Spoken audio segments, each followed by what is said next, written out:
Hi folks. So we completed our practical HDFS session where we, created a directory, stored files in it, listed the files in the directory, retrieved the contents of the file we just created, and finally deleted the file. With that, we were able to do all the basic commands and learn all the basic commands of HDFS. So now we'll move on with further theory explaining how HDFS functions.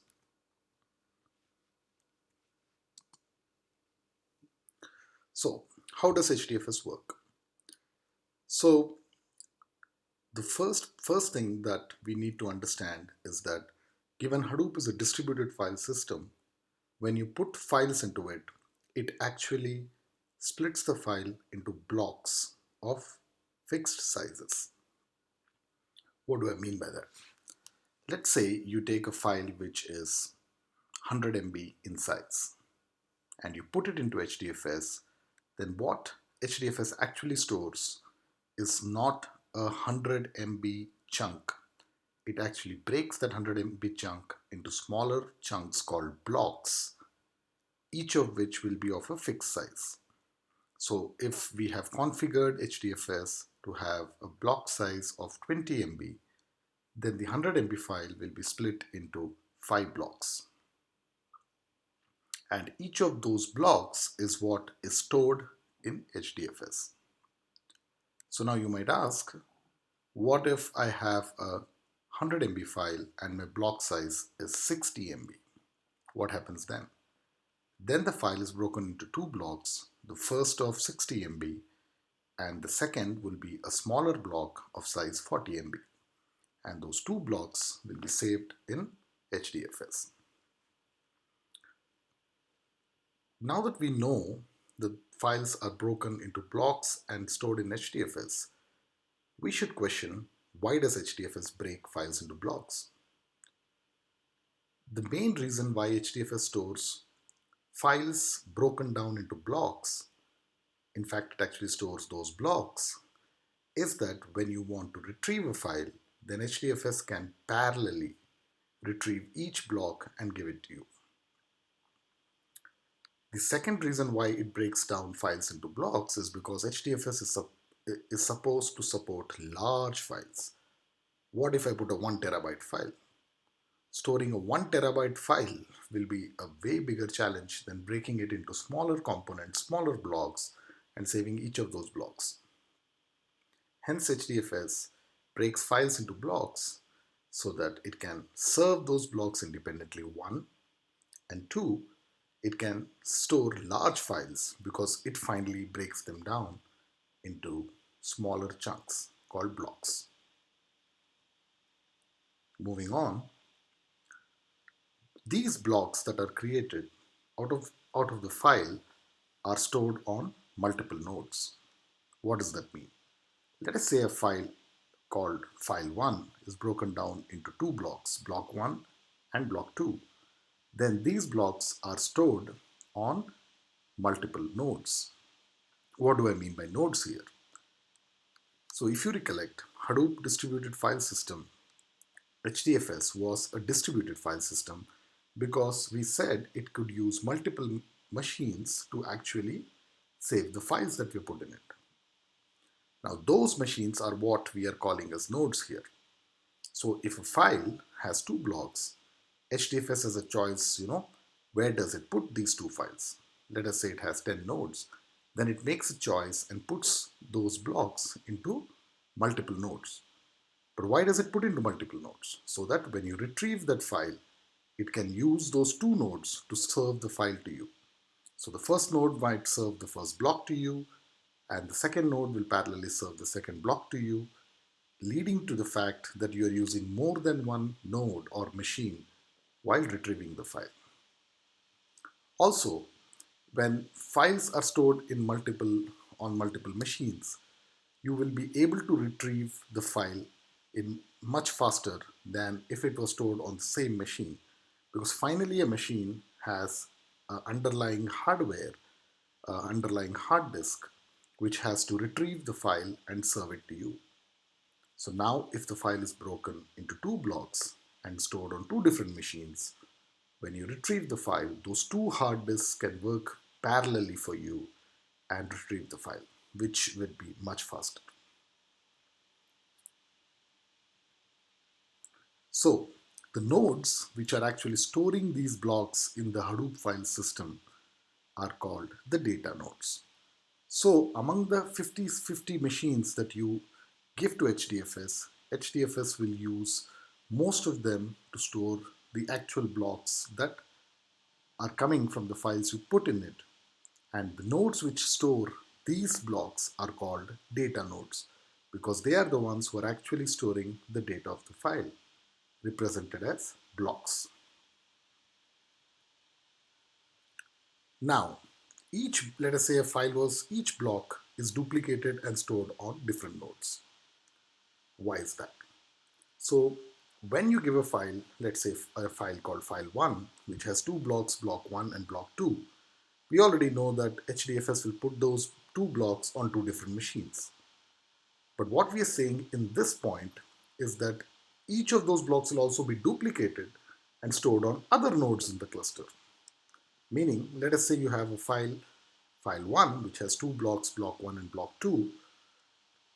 HDFS will create copies of those blocks called block 1 copy and block 2 copy, and then store the four blocks, block 1 copy, block 2, block 2 copy, and these four blocks will be stored on multiple nodes in the cluster. Why does, so now let's understand why does HDFS do that. The reason HDFS does that is HDFS is supposed to be a system where data is not lost. So if I had only put block 1 and block 2 on two different machines, what happens when one of those machines stops functioning or crashes or has a power outage or whatever? When that happens, then you cannot retrieve the file because one of its blocks was present on that machine and that machine is no longer available. So to counter that fact, what HDFS does is when you put the file, it will break it into blocks and then it'll create copies of those blocks and store the entire set, which is the original blocks from the file plus the copies it creates, and that entire set is stored as blocks on multiple nodes in the cluster. So even if one node goes down, whatever blocks it had, some other node would also have those blocks. Hence, the files are always accessible.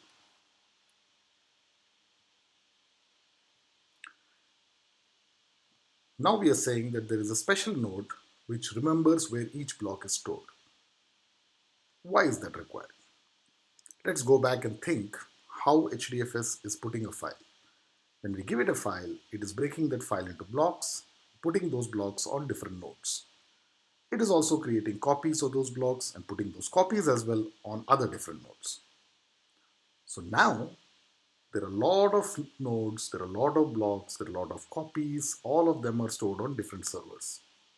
So if a file was broken down into 10 blocks and each block you made a copy, so we had 20 blocks in total, and you distributed them among the 100 servers. You put, when you pick 20 servers out of the 100 and you put those 20 blocks on them, it is all good.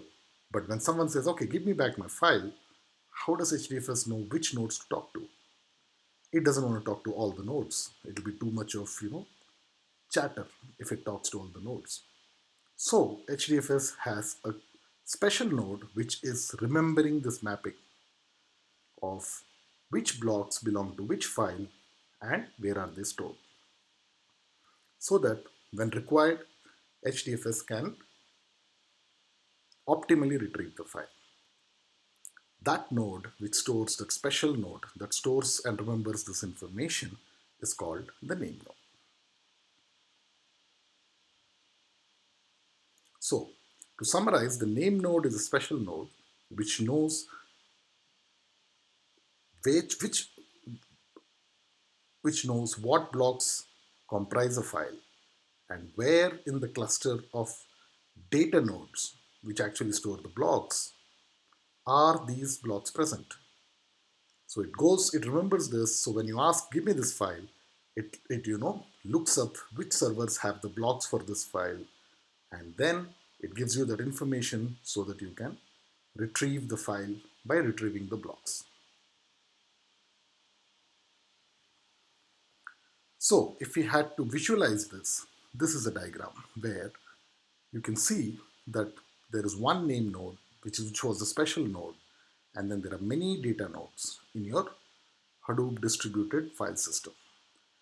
The name node remembers which block, where are the blocks that comprise each file, and where are they located.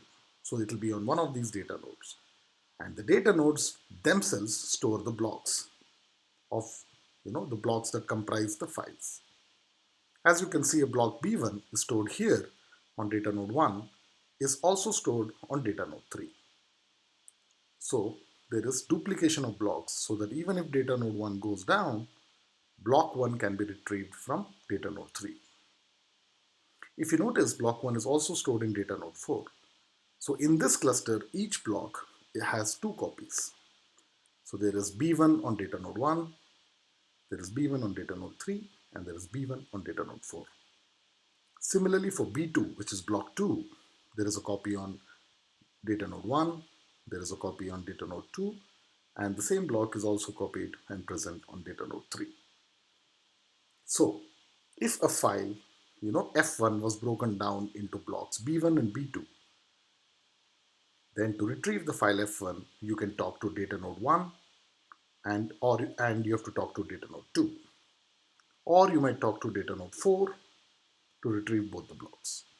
So this mapping of file 1 is made up of block B1 and B2 is what the name node has, and what the data node has is the actual block, the actual data, that the block that was created out of the file content.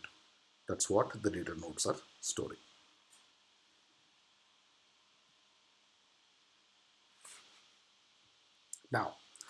Now that we know that the Hadoop distributed file system has two components, one is a singular name node, which remembers the file to block mapping, and multiple data nodes, which actually store the blocks that are, that is the content of the files. Now let's dig deeper into the name node. So what is name node? We already know that it remembers the file to block mapping. But what it also remembers is actually the entire file system structure. What do we mean by that? So, as we saw in our practical HDFS session, we could create directories, we could create files inside those directories. In fact, we can create directories inside other directories. So there is essentially a hierarchy of directories which comprise the structure of the file system. So that hierarchy of directories is stored by the name node. And we know that each directory can have files inside them as well as other directories. So somebody also needs to remember what files are present in each directory. So the name node not only remembers what directories exist inside a directory, which is the hierarchy of directories, it also knows what files are present in each directory. The next thing it knows are the blocks of each file. As we know, HDFS breaks down a file into blocks and saves those blocks in the data nodes. So name node remembers this, which is the file to block mapping. And as part of the mapping, it also needs to remember where those blocks reside. What I mean by this is which data nodes are actually holding those blocks. The most important thing to understand is the data node is not actually storing the content that is present in the files. It is only storing the file system structure, which is the 4 points we just now discussed. It is not storing the actual content of the file because the actual content of the file is present inside the blocks. So the blocks are actually stored on the data nodes, whereas the mapping of which file has which blocks, which file belongs in which directory, what is the hierarchy of the directories, that is the information that the name node is storing. So in a sense, it stores only the metadata. Metadata is, basically characteristics or properties of something. So the properties of the file system, structure of the file system is what the name node stores. It does not store the actual content in the files. Now, what we're saying now is that the name node actually stores that metadata in memory. What does that mean? So till now, we have been talking about name node, but let me go a level deeper and try to explain what actually the name node is. So the name node we said is a singular entity in the HDFS system which stores the file system structure. So what is a name node? Is it a machine? Is it a software? Is it a hardware? What is it? So a name node essentially is a software which is running on a single machine in the Hadoop file system, and that software's responsibility is to remember the file system metadata, and it remembers that metadata in memory. The reason it remembers that metadata in memory is so that when you ask it, where are the blocks for this file? Give me the blocks of this file. It can answer that question very fast, because we know that memory is the fastest storage in which data can be stored by a software. So if a software like the name node stores the metadata that it is supposed to serve, or so stores the data it's supposed to serve in memory, then when someone asks it, give me that data, it can return it fastest.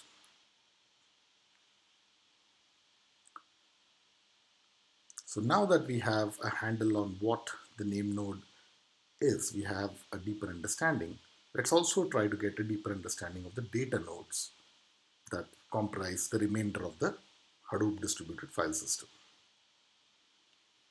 So the data nodes store blocks of files as assigned to them by name node. What do we mean by that? Let's go back to our good old example. We have a file called file1, which is broken down into two blocks, block 1 and block 2.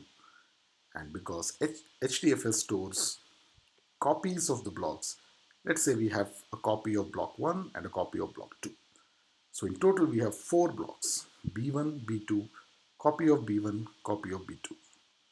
Now, the name node will decide which data nodes will store each of these blocks and will assign those blocks to those data nodes. So that is what we mean when we say the data nodes store blocks of files as assigned to them by the name node. So now a data node is getting a lot of blocks from different files that the name node is assigning them. The data node is getting these blocks. Where does it save these blocks? Does it keep it in memory like the name node was doing? No. The data nodes are supposed to store a lot of data, because as we know, big data, from the definition of big data, the files, the actual content that you're storing in the distributed file system, HDFS, is actually going to be very, very large. So it cannot store the data in memory. So it stores the data on one or more local hard drives. Now, when I say local hard drives, these are hard drives connected on the machine where the data node is running as software. So that is where the data node stores the blocks it's assigned to. The data node does not know which block belongs to which file. Now, this is a matter of detail, but the way HDFS is designed is that the data node has no clue if it is storing a block B1, it has no clue that it belongs to file F1.